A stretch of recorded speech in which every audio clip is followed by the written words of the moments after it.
kultu. Aku pun tak paham kultu. Tapi 20 menit dulu.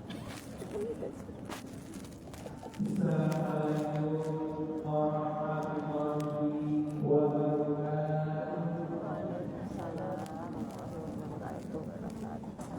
Bismillahirrahmanirrahim.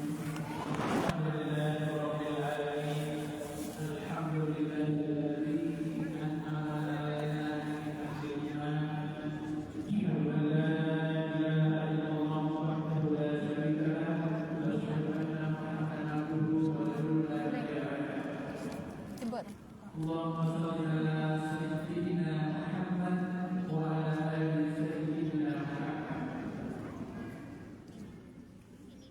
Alhamdulillah, segala puja dan bersyukur kehadiran kepada Allah Subhanahu wa taala, di mana pada hari terkasih ini kita telah sampai di hari ke-27 Ramadan, di penghujung bulan suci Ramadan.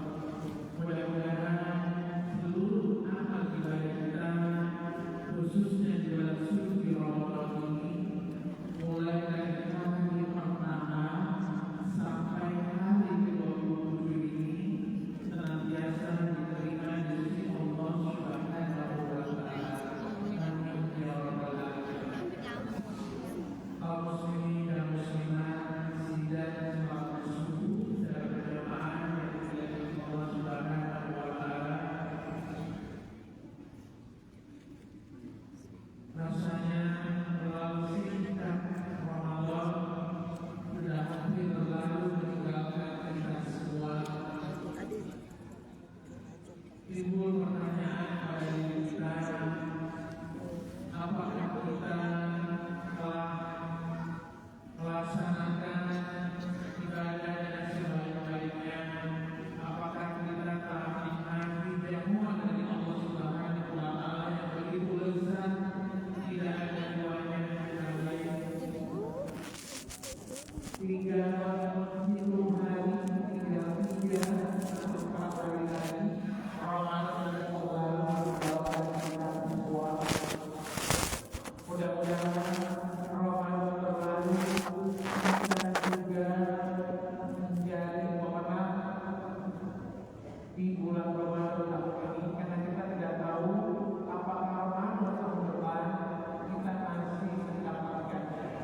Oleh karena itu, di penghujung Ramadan ini, mari kita maksimalkan dengan meningkatkan kualitas ibadah kita kepada Allah Subhanahu wa taala. Tentu tidak saja melaksanakan puasa, tidak saja melaksanakan tarawih, tidak saja melaksanakan salat lima waktu, tapi kita butuh tambahan ibadah-ibadah yang lainnya. Hadirin yang dirahmati Allah Subhanahu wa taala, Nabi kita Muhammad sallallahu alaihi wasallam ketika berada di penghujung Ramadan, maka beliau bersungguh-sungguh melaksanakan ibadah di penghujung Ramadan ini. Ini menjadi motivasi buat kita, sehingga kita juga tentunya meningkatkan kualitas ibadah kita di bulan suci Ramadan ini.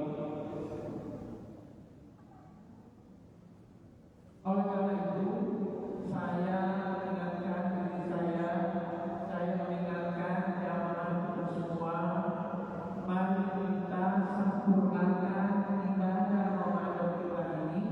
Di akhir-akhir Ramadan ini, jangan sampai kita lupa meningkatkan ibadah kita, melaksanakan kewajiban kita di penghujung Ramadan ini. Ada amalan yang dilakukan oleh Nabi kita Muhammad SAW, yaitu memperbanyak zikir, zakat, infak, sedekah dan wakaf. Ramadan makin meninggalkan kita. Apa kenangan-kenangan terbaik kita di tahun ini yang pahalanya bisa mengalir sepanjang tahun, bahkan bisa mengalir selama kita telah memberikan sedekah terbaik tersebut. Yang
kedua umat itu berbahagia. Selain ada yang wajib namanya zakat, ada juga namanya sedekah. Mari kita perbanyak sedekah kita. Nabi kita Muhammad sallallahu alaihi wasallam ketika Ramadan maka semakin meningkat kedermawanan. Balik negeri Kalau kita umatnya Muhammad sallallahu alaihi wasallam, mari kita ikuti tingkat kedermawanan Nabi Muhammad sallallahu alaihi wasallam itu meningkat di bulan Ramadan. Mudah-mudahan kita bisa lakukan. Kalau kita tidak mampu bersedekah sejuta, maka bersedekah 750. Tidak mampu kita 50.000, 500.000. Tidak mampu 500.000, 300.000. Tidak mampu segitu silahkan seikhlasnya. Karena sedekah itu akan memperpanjang umur kita. Sedekah itu akan mengobati penyakit kita. Jadikan media ini, jadikan sedekah ini sebagai bagian daripada ibadah kita, di mana sedekah ini banyak sekali nilai-nilai manfaatnya, baik dari sisi spiritual maupun dari sisi sosial yang lain. Oleh karena itu, selain kita membayar zakat, membayar juga kita membayar infak. Dan yang terakhir ada namanya sedekah jariah. Di masjid kita ini di lantai dasar ada kantor Badan Wakaf Indonesia Perwakilan Kota Batam. Ramadan hanya 1 bulan, bisa 30 hari, bisa 29 hari. Tapi bagaimana Ramadan ini bisa kita jadikan sebagai bulan kita menghidupkan amalan kita sepanjang masa, sepanjang akhir hayat kita. Ada satu ibadah yang Allah Subhanahu wa Ta'ala spesialkan, yaitu salat jariah, yaitu dengan wakaf. Nabi kita Muhammad sallallahu alaihi wasallam apabila anak Anda meninggal, maka terputuslah seluruh amal-amal kebaikan kecuali 3 perkara. Pertama,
Begitu juga kalau kita berwakaf, maka berwakaflah kepada lembaga-lembaga nazir.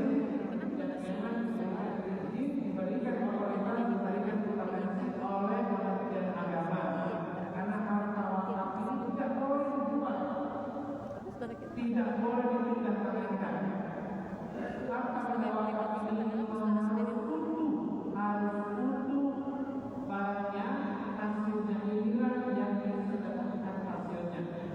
Harta benda wakaf ini selama masih ada, masih produktif, maka ini akan memberikan pahala kepada seluruh wakaf-wakafnya. Meskipun sudah meninggal, meskipun hilang ada pahala yang tidak terputus, walaupun kita sudah meninggal. Sholat sudah terputus, zakat sudah terputus, ibadah sudah kecuali wakaf yang mengalir untuk kita semuanya. Usia umat Nabi Muhammad SAW di tahun itu umur Nabi hanya 63. Bagi bapak ibu yang umurnya sudah 62 tahun ini, maka jaraknya tinggal 1 tahun. Bagi yang sudah lewat menjadi 65, maka itu sudah bonus. Kalau kita mengikuti umur Nabi kita Muhammad SAW. Oleh karena itu, mari kita perpanjang umur kita, perpanjang amalan kita, tidak putus-putusnya dengan melaksanakan wakaf.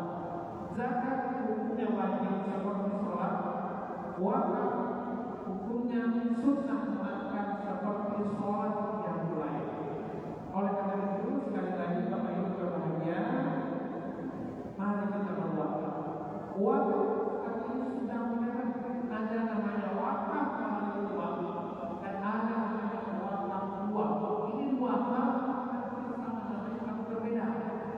Wakaf melalui uang, kita berwakaf contoh, kita ingin bantu suatu pesantren, tentu dibutuhkan uang untuk membantu pesantren ini.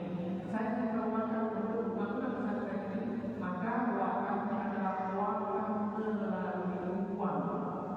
Saya berwakaf untuk bantu itu, tapi saya kasih uang.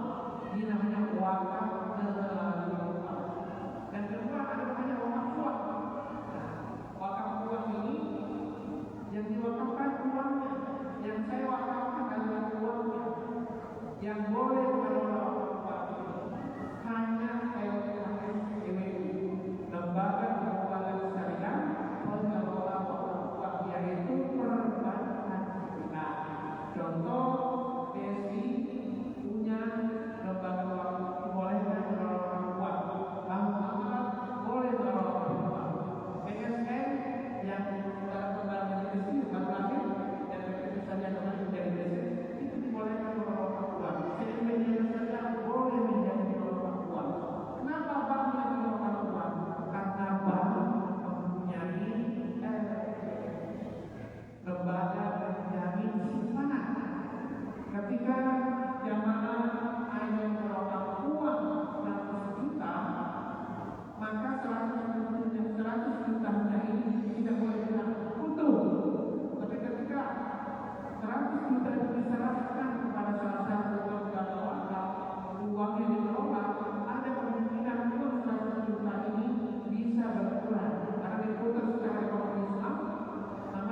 Namanya bisnis, ada potensi pendapatan kerugian. Maka 100 juta ini bisa hilang, tidak ada yang bisa terjadi. Tapi ketika LKSMU yang melakukan 100 jutanya rugi, ada LPS, lembaga penjamin simpanan yang menjamin uang semuanya tetap tumbuh. Dan dunia perwakafan saat ini sudah sangat modern. Ada perwakafan tradisional, ada perwakafan secara modern. Inilah perbedaan.